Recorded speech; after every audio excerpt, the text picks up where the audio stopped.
Alright, you guys all know who David Letterman is, right? He has a show on CBS. He has his top 10. Well, I'm going to do my top 10 ways to run great. And number 10 way I've got is to wear short shorts, because they do make you faster. Kid who used to be on my cross team when I was a senior once described them as unleashing the dragon. So, short shorts is my number 10. Number 9 way is going to be a good diet, because if you eat well, you will run fast. Like, the best thing you can have the day before a race is pasta, because it has a lot of carbohydrates. The best thing to have a day of a race, I found, is oatmeal mixed in with honey, because the honey is a complex sugar and it burns off fast, giving you energy right away. And the oatmeal is a complex carbohydrate, so it burns off slowly, just keeps it there. So about 3 hours before your race, that's when you're going to want to eat that. And number 8 here is going to be, you got to be focused on your thing. You got to know exactly what you got to do. You got to all your efforts into that. You got to visualize it mentally. You just got to know what you got to do and go out and do it. Number seven is going to be that you actually have to have confidence. You want to be confident in what you're doing. I mean, confidence can make up for lack of skill so much. I mean, you could be a guy who goes out and runs a lot every single day and not be confident in yourself, and some guy that might not run at all, is really confident, will come in and beat you 9 out of 10 times. 6 is you gotta realize that you gotta set your goals up high. The higher your goals are, the harder you'll work to achieve them, because you're gonna want to achieve your goals. So it's gonna push you to be better than you would be if you set low goals. You gotta keep positive mindset. That's number 5. You gotta stay positive. You can't let a bad race get in your head. Can't let a good race make you feel like you're Superman and can't lose. You gotta take it one race at a time. Like, good example would be last night, 4x8 100-meter relay. I got the baton. I was going up against a kid that ran 158 last year, all state in 800, and I'm not an 800 runner. I mean, I'll run it when I have to. I'm decent at it, but I mean, I hung with this kid and he barely got me at the end.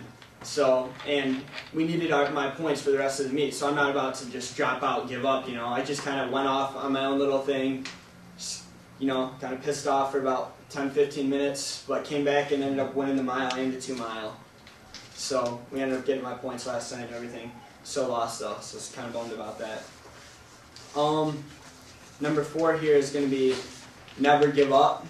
Don't, in the middle of a race, I mean, there's so many times when you're just dead tired and you're just like, shoot, you know what, I could easily just drop off, make some excuse, or I can just not and keep going. I mean, I found out the races when you actually feel like you want to give up are usually your better races. I mean, another racing story is indoor states this year, the 2 mile, got about a mile in, about 5 flat pace. My goal is to break 10 minutes. I mean, theoretically, you're not supposed to be able to run faster your second half of the race than your first half.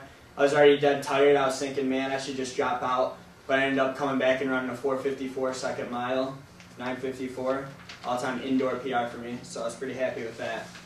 My third reason would be hydrate. Third way is hydration. I mean, I'm a key guy for hydrating yourself.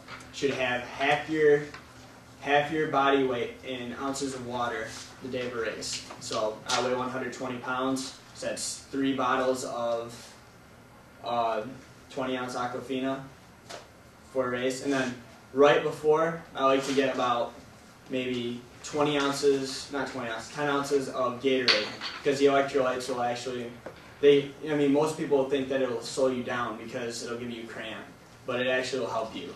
So you want to have Gatorade like right before a race, or any physical activity really.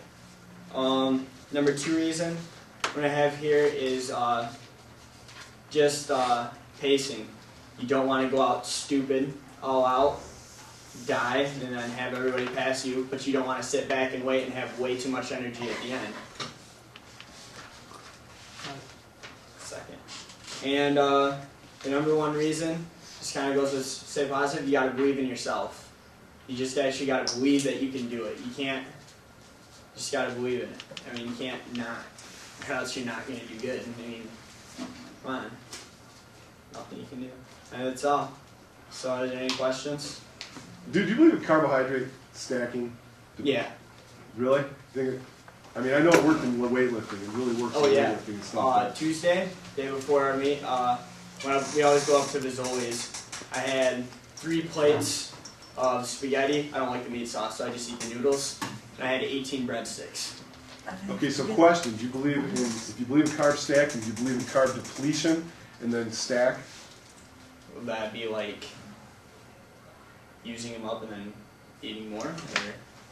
If you, okay, your body's so smart, it has a, let's use fat for a second, okay? If you have a set fat point and you quit eating for say 3 days, all right? People will lose weight. They lose mostly water and muscle tissue and stuff like that. Yep. It stores fat. So what happens is as soon as those people eat 3 days later, the fat point raises a little bit. So now the body holds more fat, and you actually get fatter by not eating. So with carbs, cut out all carbs 3 days prior to a race and get them out of your system.